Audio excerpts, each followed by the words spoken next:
Even Monsanto's own study made public from a lawsuit showed that when rats ate their Bt corn variety, they had indicators for liver and kidney toxicity and indicators for blood pressure problems, allergies, infections, or disease, high blood sugar, and anemia. When they fed mice Bt corn, they had multiple immune responses, just like the mice who were fed the Bt toxin alone. That was a government study in Italy, released last year. An Austrian study released last year showed that the more corn they fed the mice, the fewer babies were born and the smaller the babies were. So these problems, they may be the result of massive collateral damage, but it also may be simply the Bt toxin itself, which is intended to be produced inside our food. So that's the second potential problem, in that you have the massive collateral damage is the one. You have the toxin itself, or the protein itself may be the other. The third is that the protein that you produce inside the crop may end up being very different than the one that you intend. Here's a little science, very simple. You have a little computer program called the genetic code in the gene that you insert. The gene is called the transgene.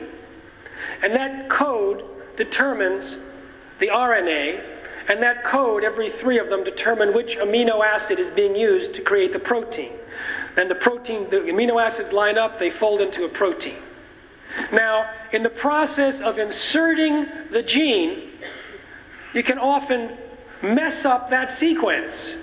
It can mutate or truncate. One of Monsanto's Bt corn varieties, 30% of it was just lopped off. And it creates a protein that was different. Another one has a mutation inside it, which could produce a protein that's different. Now, another set of studies, this is very interesting. In Europe, a set of laboratories did an analysis. They actually tested the genes sequence and the nearby regions. And in every single case out of 6 popular GM varieties, the sequence that they found in the plants was different than that which was registered by the company. And in some cases, one lab found a different sequence than another lab in the same variety. This suggests that the sequence is unstable and can rearrange over time. So how can you evaluate its safety today if it morphs and mutates tomorrow? Now, just suppose that the sequence goes in as you want it to, and that's what they suppose. The cell can read it differently or produce many proteins from the same gene. Now, just suppose, and they do, that it produces the amino acid sequence that you're looking for. You can still be messed up because it can fold differently. And misfolded proteins are very dangerous. Prions associated with mad cow disease. There's amyloid fibrils associated with Alzheimer's.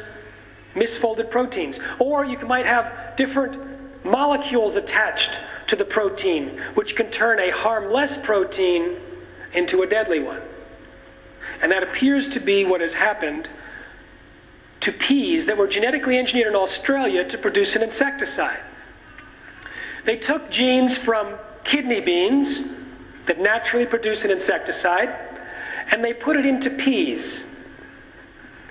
Now, the peas had already passed all of the tests necessary to get on the market anywhere in the world. But these developers decided to do a test that had never before been done on GM food crops. They decided to do an immunological test with mice. They took the protein from the peas and they tested it, from the kidney beans in its natural state, exposed it to mice, and the mice were fine. Then they took the identical protein. In this case, they did test the amino acids. It was exactly the same.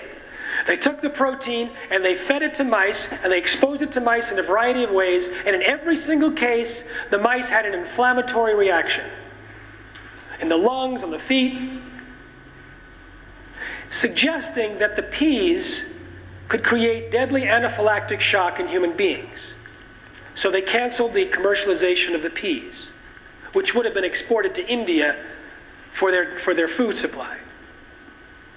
Now, The scientists, and I spoke to 3 of them who had done this study, one of them said, we were very concerned and confused as to why the identical protein would act so differently in closely related species. So they did another test, which is almost never done by GM crop developers, and they found that the molecules that had attached to the protein, the sugar molecules, called glycosylation, which is known to have potentially allergenic properties, that the shape, that the pattern had changed slightly. And they said, this subtle change in the sugars is probably why the harmless protein had become a potentially deadly one. However, those peas could have made it to market without those tests.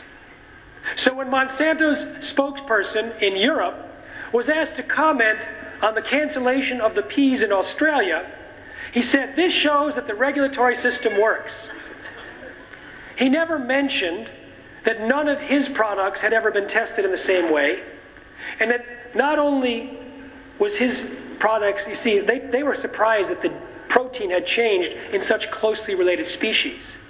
But Monsanto takes genes from different kingdoms, from bacteria, from viruses, and put it into plants, and expects it to act the same, and puts it on the market without testing it before we eat it. The 4th possible problem is that there are more herbicide residues on these herbicide-tolerant crops.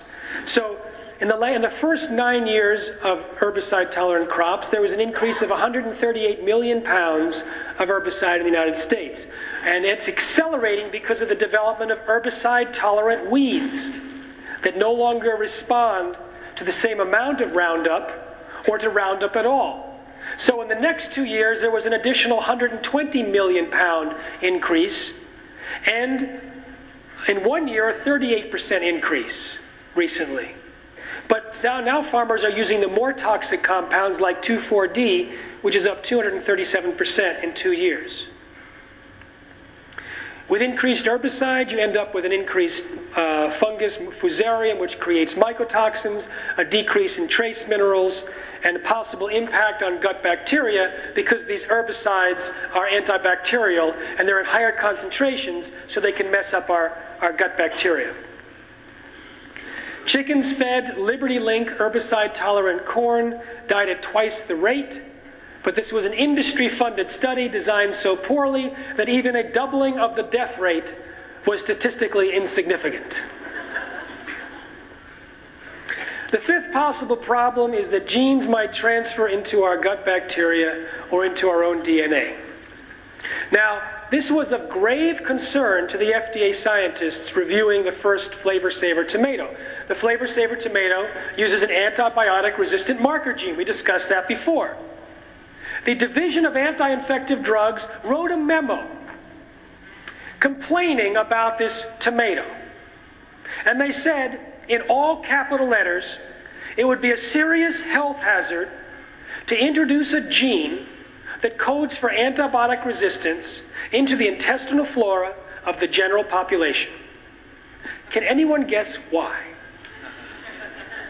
They were concerned that this antibiotic-resistant marker gene might transfer to pathogenic bacteria, allowing the bacteria to be invincible to one or more antibiotics. But the biotech industry and the political appointees at the FDA said not to worry. Genes are destroyed during digestion. Transfer is impossible. Well, they finally tested this in a study published in 2004, the only human feeding study ever conducted on genetically engineered foods. It was a brilliant study. They took 7 human volunteers who had colostomy bags. They had their lower intestines removed, not for the study. They fed them a soy burger and a soy milkshake, genetically engineered. They looked in the colostomy bag and were surprised to find how much intact, genetically engineered soy DNA had survived passage through the stomach and small intestine. It was supposed to be destroyed, and not all of it was.